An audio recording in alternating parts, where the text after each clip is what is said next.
En primera plana, Carlos Herranz. Bienvenidos en Primera Plana, un programa de Radio Francia Internacional y de France 24. Esta semana ponemos el foco en la ola de la variante Omicron que comienza a estabilizarse lentamente aquí en Europa y nos preguntamos si estamos ahora sí ante el tramo final de la pandemia. Nos acompañan en este estudio Florencia Ángeles, corresponsal de la W Radio aquí en Francia. Bienvenida, Florencia. Gracias por la invitación. Juana Torres, doctora en Ciencias Políticas y socióloga especializada en temas laborales. Bienvenida, Juana. Muchas gracias.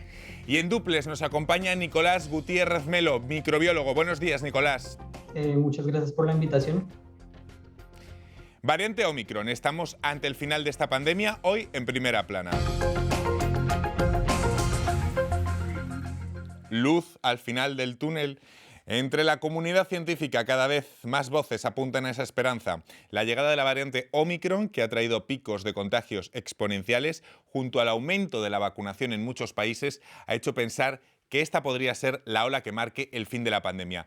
No es que la COVID vaya a desaparecer, pero sí que pasa a ser una enfermedad que forme parte de la vida cotidiana de los ciudadanos, con picos de contagios controlados o sectorizados y deje de ser, ante todo, una amenaza para millones de personas. Hoy vamos a hablar de si estamos cerca de ese escenario y lo vamos a analizar también desde un punto de vista político y social. Antes, como siempre, repasemos algunas portadas que nos deja la prensa en este asunto. Diario ABC en España. La mitad de Europa se contagiará en las próximas semanas. La OMS confirma que en los primeros 7 días de 2022 se contagiaron en Europa, atención, 7 millones de personas.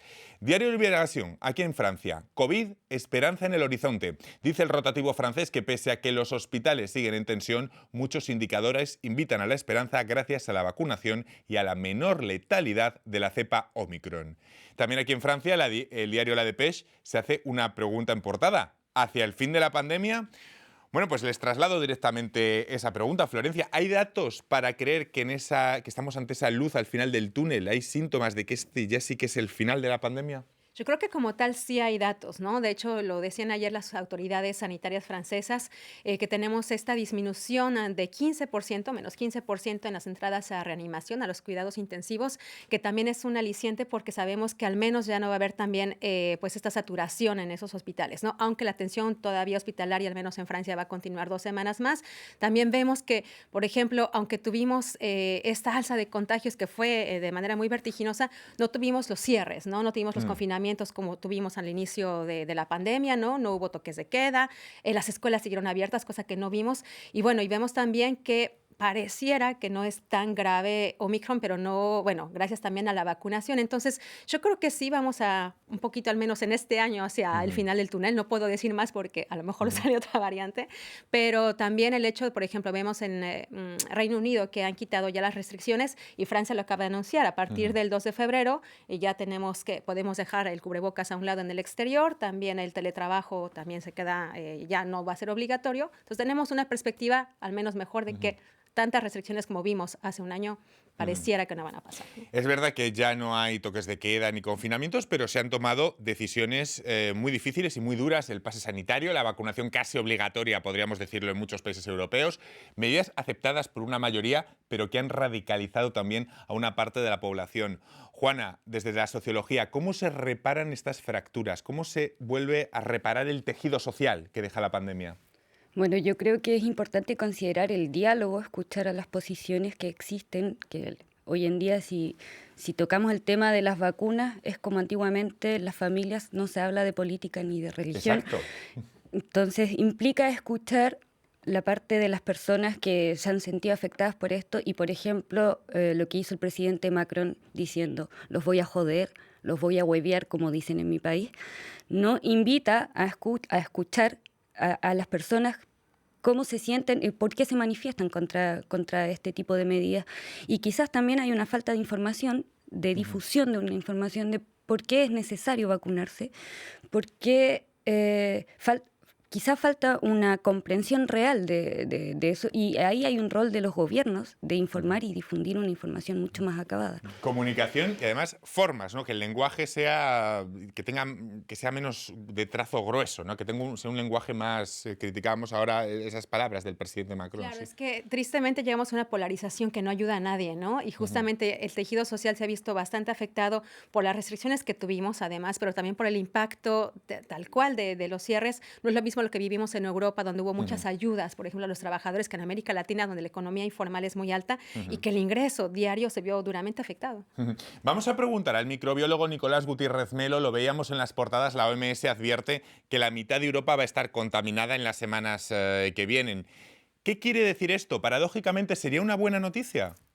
Podríamos decir que es paradójicamente buena, en tanto que la alta tasa de contagios equivale a un incremento en la inmunidad de la población en general, y esto probablemente va a ayudar a que se cierre un poco esa brecha que no hemos podido cerrar con la vacunación. La vacunación en Europa ya está bastante avanzada en algunos países, con un poco más del 70% en general, pero hay cierto porcentaje que ha sido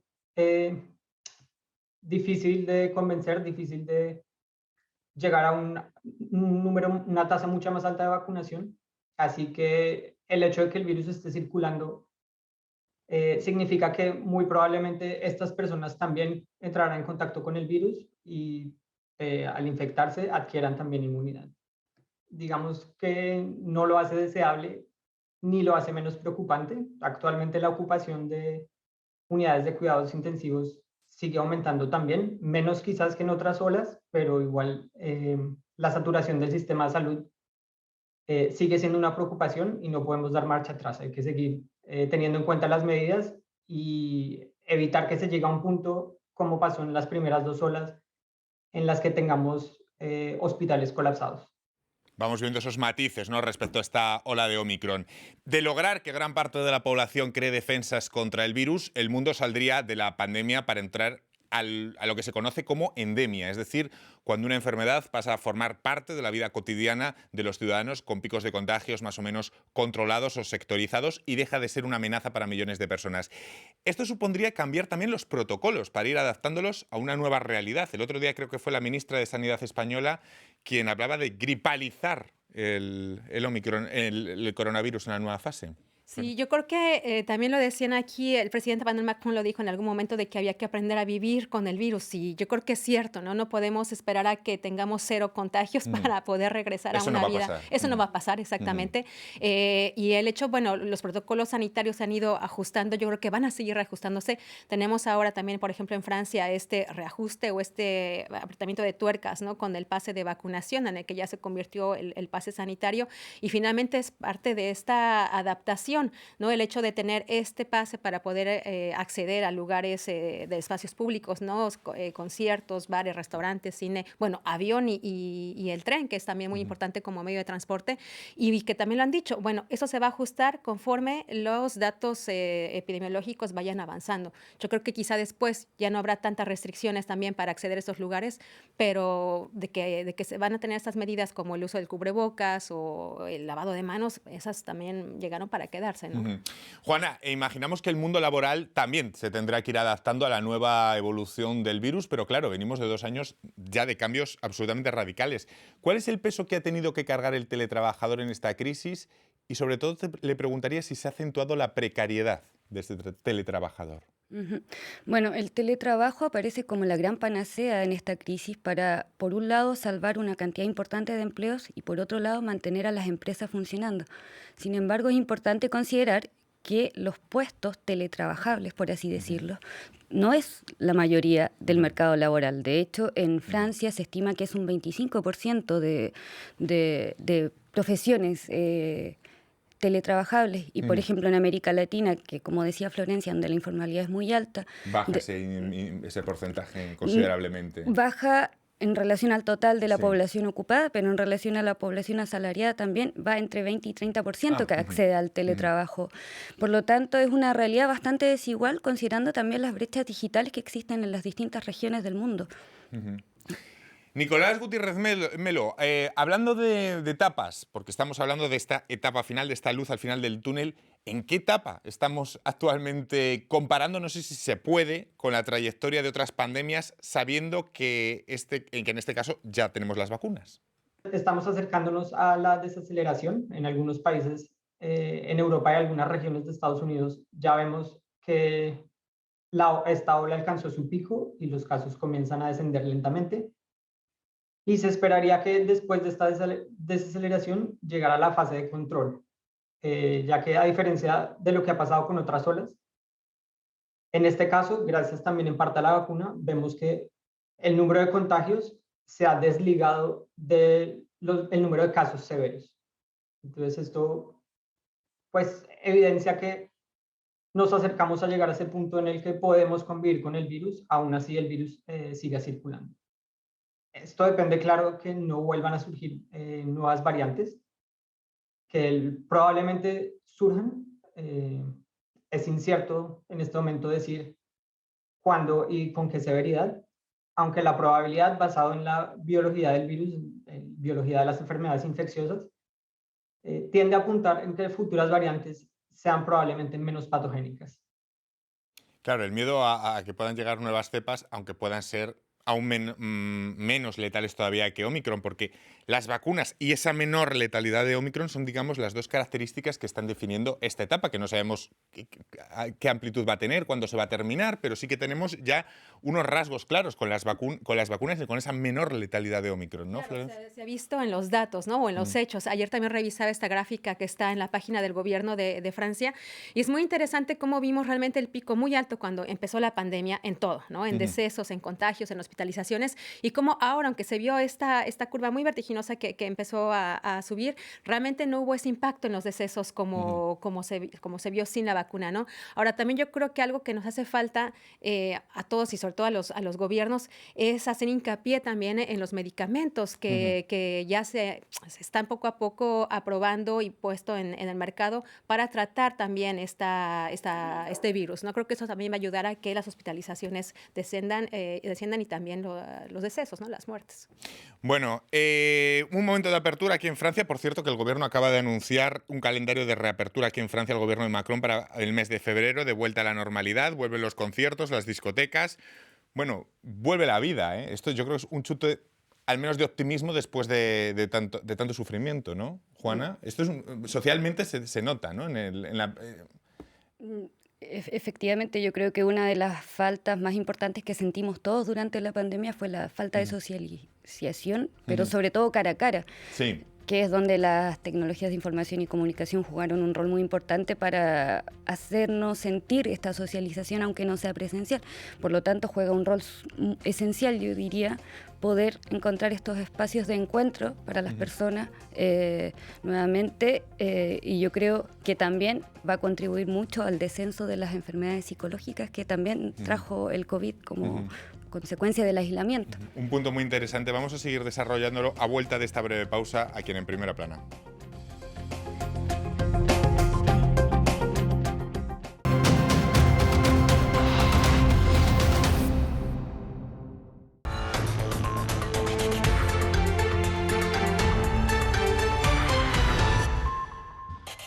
Nueva crisis política en Honduras. Argumentando traición, la presidenta electa Xiomara Castro expulsó a 18 diputados de su partido por oponerse a escoger a uno de sus aliados como nuevo líder del Congreso. Castro llamó a movilizaciones este sábado. Tenemos análisis.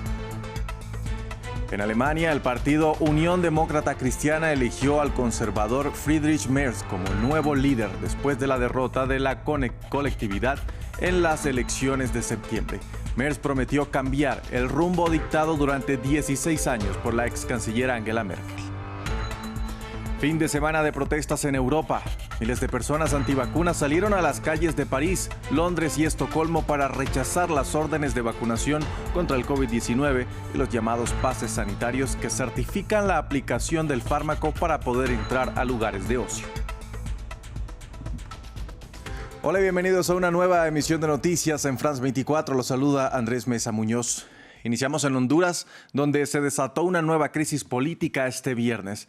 La presidenta electa Xiomara Castro expulsó a 18 diputados de su partido en el Congreso, calificándolos de traidores. El hecho se produjo luego de que los legisladores decidieron no respetar el pacto alcanzado para escoger a Luis Redondo del Partido Salvador de Honduras como el nuevo líder del Congreso. Y en su lugar votaron por Jorge Calix, uno de los expulsados. La jornada en la que se escogían los directores provisionales del Parlamento derivó en peleas y enfrentamientos. Castro llamó a movilizaciones para este sábado. Para hablar de este tema, saludamos en la capital hondureña a Lester Ramírez, analista y director de Transparencia y Gobernanza de la Asociación para una Sociedad Más Justa en Honduras. Señor Ramírez, bienvenido a France 24. ¿Qué implicaciones tiene en el Congreso que el que fue nombrado como su nuevo líder sea uno de los expulsados?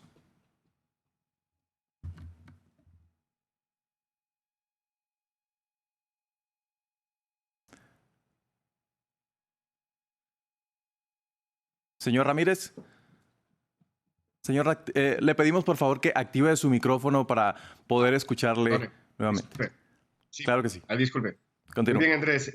Bueno, lo que va a suceder ahora es justamente de que el Congreso se va a fraccionar aún más, y no solamente es el impacto del fraccionamiento, sino los temas en la agenda. Y ese es el meollo del asunto en este momento, ¿no? El gobierno de Xiomara Castro, un gobierno de alianza con el Partido Salvador de Honduras, había, ¿no?, prometido como parte de su campaña un fuerte embate a la corrupción y a la impunidad del país.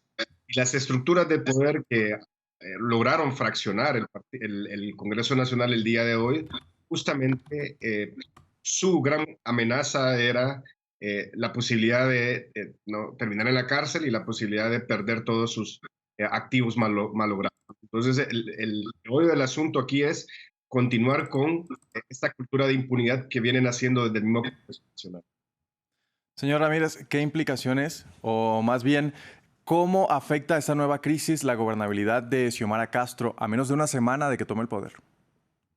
Bueno, posiblemente ya la luna de miel ya terminó. Sin haber llegado al poder, ya la luna de miel, al menos ya de la alianza del pueblo, que se llama esta unión entre el Partido Libertad y Refundación y el Partido Salvador de Honduras. Y el impacto que va a tener a nivel de gobierno es que, sin duda alguna, lo va a debilitar. Va a tener serias limitaciones en términos de aprobar leyes y de revisar leyes anteriores que habían sido lesivas para los intereses de la población. Estaba el asunto también de las famosas sedes, estas zonas de desarrollo económico exclusivas, que daba, ¿no?, una legislación especial para los inversionistas y que para muchos afectaban los intereses comunitarios, afectaba también el medio ambiente. Ese tipo de temas en la agenda legislativa van a encontrar una barrera muy grande, y también el gran pedido por una comisión internacional anticorrupción, que había sido la carta de presentación de la campaña política de Xiomara Castro, va a tener realmente un revés y posiblemente no se llegue a instaurar, porque acordémonos de que es el Congreso que aprueba los tratados internacionales en nuestros países, ¿no? Entonces, esos son los impactos, y obviamente también un impacto muy fuerte en torno a las condiciones económicas del país, que ya el proceso electoral había mejorado la estabilidad del país, había mejorado la gobernabilidad, y ahora no, los inversionistas no se van a sentir muy cómodos en un país donde hay mucha inestabilidad. Señor Lester Ramírez, muchas gracias por acompañarnos aquí en France 24. Cambiamos de tema y vamos a Alemania. La Unión Demócrata Cristiana de la ex canciller Angela Merkel eligió a la Friedrich Merz como presidente de la colectividad durante un congreso virtual celebrado este sábado en la sede del partido. Merz, un conservador de 66 años y fuerte crítico de Merkel, tendrá a su cargo reconstruir el partido de la ex canciller después de la derrota electoral que sufrió el saliente presidente de la CDU, Armin Laschet. Juan Pablo Lucumí detalla en el siguiente informe quién es Friedrich Merz. El tercer intento fue el vencido para Friedrich Merz. Con una votación abrumadora, el conservador se convirtió en el nuevo líder de la Unión Demócrata Cristiana Alemana después de haberse postulado en 2018 y 2021. Nació en 1955 en una zona rural de Renania del Norte-Westfalia, el estado más poblado del país. Fue legislador del Parlamento Europeo durante 5 años y después de que se unió al legislativo alemán en 1994, se ha presentado como un gran crítico del gobierno de la ex canciller Angela Merkel. Dejó el Parlamento en 2009, pero regresó recientemente y desde entonces parece que sus ideas se han flexibilizado. Ha mostrado mayor acercamiento hacia las mujeres y los votantes jóvenes y anunció que promoverá un cambio en la legislación para permitir que las parejas LGTBI adopten niños. Este sábado, en su ratificación, el líder de 66 años prometió unir al partido después de años críticos. Wir, die CDU, en la CDU hemos vivido 3 años difíciles y hemos sufrido una dura derrota en las elecciones federales del año pasado, pero este periodo ya ha quedado atrás. Bei der Bundestagswahl im letzten Jahr. Creada desde la Segunda Guerra Mundial en 1945, la CDU ha dirigido el gobierno alemán la mayor parte del tiempo.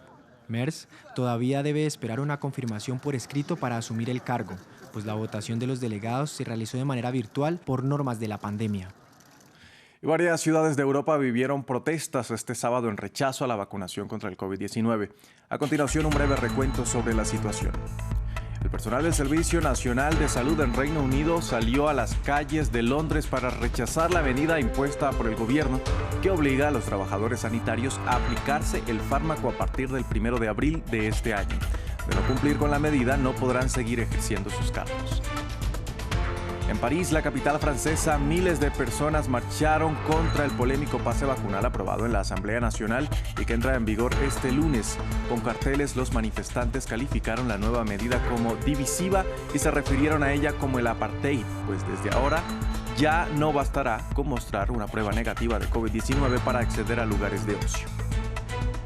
Al grito de libertad, una multitud de personas se concentró en Estocolmo para protestar contra la decisión del gobierno sueco de recomendar a restaurantes, sitios culturales y otros lugares de ocio que también exijan a sus clientes un certificado de vacunación.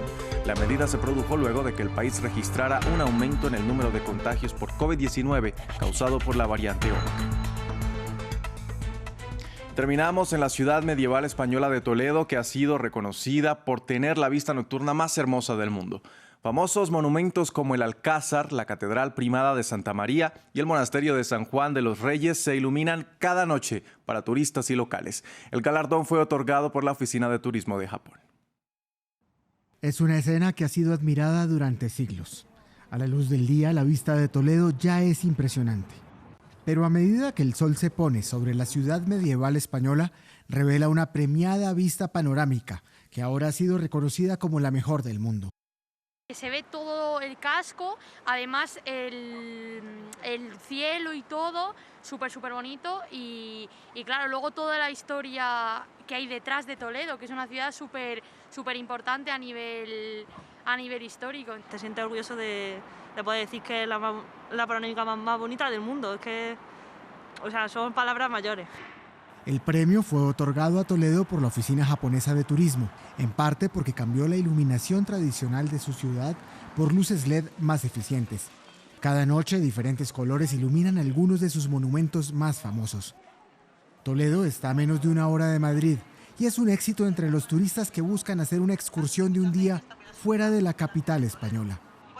También es uno de los sitios culturalmente más ricos del país, declarado Patrimonio de la Humanidad por la UNESCO, con una historia que se remonta a más de 2000 años.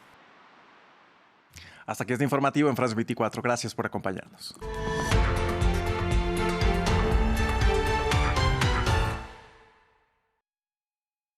France24.com está disponible en 4 idiomas.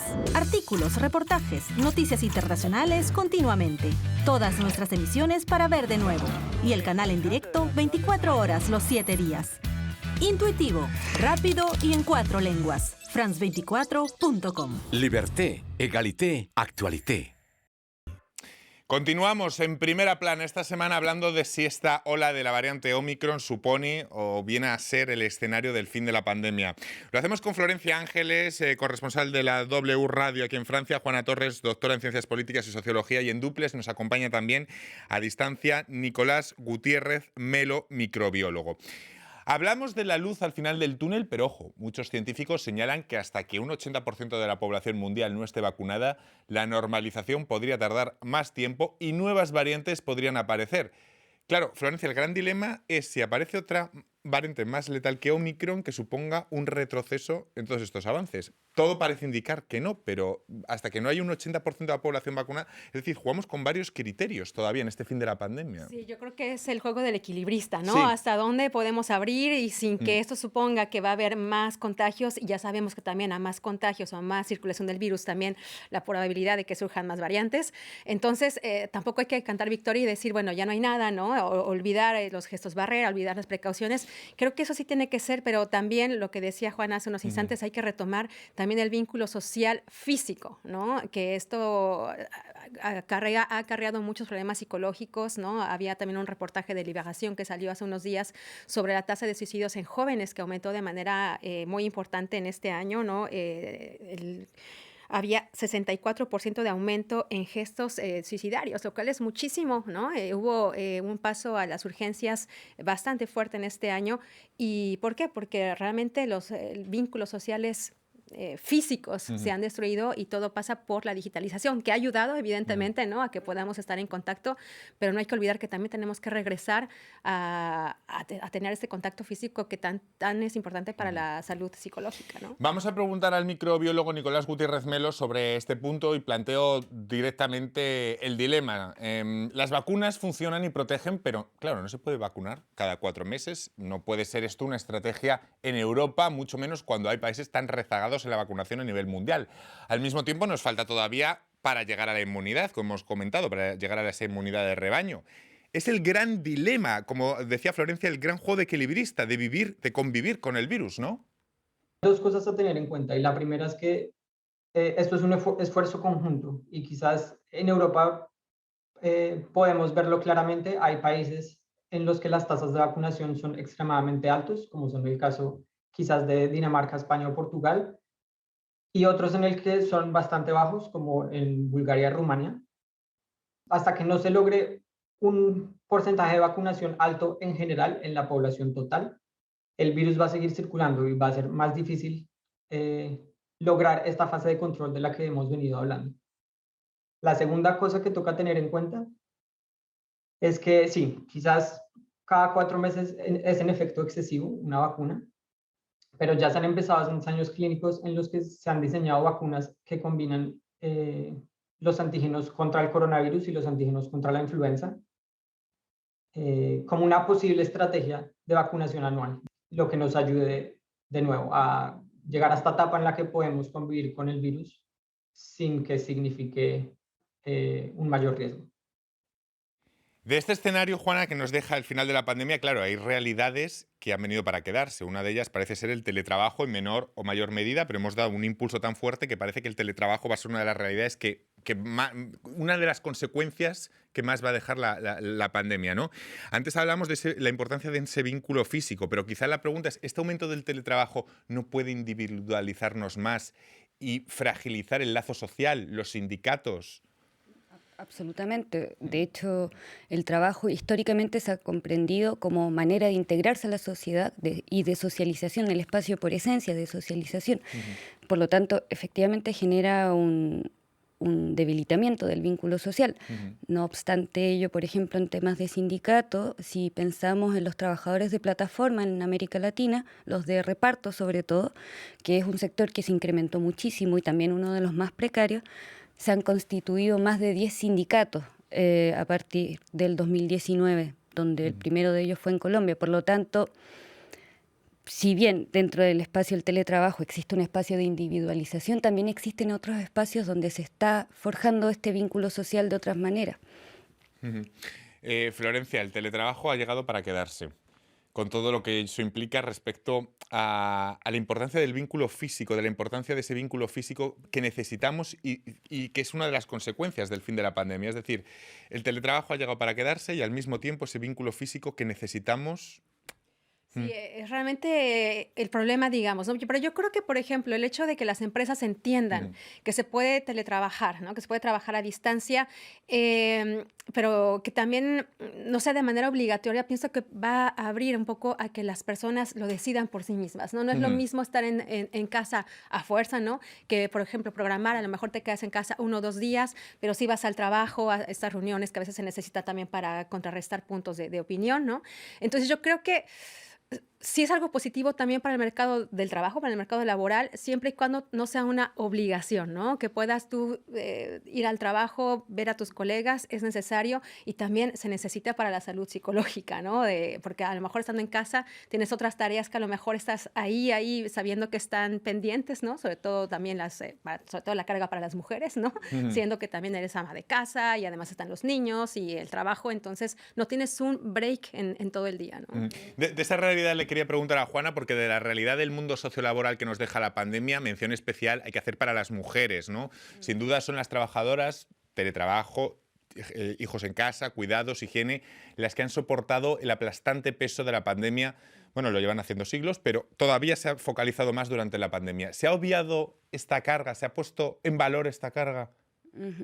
Yo creo que no se ha puesto en valor, como históricamente no se ha puesto en valor, y efectivamente para las mujeres ha significado un retroceso en distintos planos, dentro del teletrabajo obviamente con mayores cuidados en casa, y también por ejemplo la CEPAL muestra que en América Latina el retroceso de la participación laboral en las mujeres significa un retroceso de 10 años, de cómo estábamos hace 10 años. Por lo tanto, las mujeres han sido de las grandes víctimas del mercado laboral en esta pandemia. Nada nuevo bajo el sol, por otro lado.